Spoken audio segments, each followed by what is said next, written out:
గొప్ప బాధ్యతను విడిచిన యోధుడు. గమనించాలి, పరిశుద్ధ గ్రంథమైన బైబిల్ గ్రంథంలోని న్యాయాధిపతుల గ్రంథంలో ఒక వ్యక్తి మనకు కనపడతాడు కదా. ఇంతకీ ఎవరు ఆ వ్యక్తి? అతనే సంసోను. ఈ సంసోను అనే వ్యక్తిపై దేవునికి గొప్ప ప్రణాళిక ఉందండి.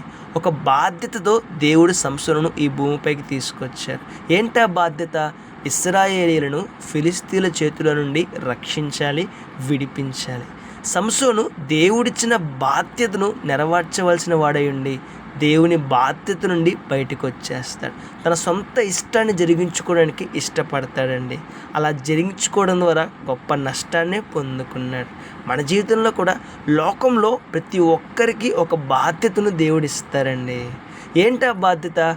కుటుంబమును కష్టాలు, బాధలు, ఇబ్బందులు, అప్పులు, సమస్యలు, రకరకాల ఇబ్బందుల నుండి తమ కుటుంబాన్ని విడిపించాలని, ఫిలిష్తీయులు వంటి కష్టాల నుండి కుటుంబాన్ని రక్షించాలని దేవుడు ప్రతి ఒక్కరికి ఒక బాధ్యత ఇస్తారు. ఎప్పుడైతే దేవుడు ఇచ్చిన బాధ్యతను గుర్తించి మన జీవితాన్ని సరిచేసుకుంటామో, మన కుటుంబం కోసం కష్టపడతామో గొప్ప ఆశీర్వాదాన్ని పొందుకుంటాం.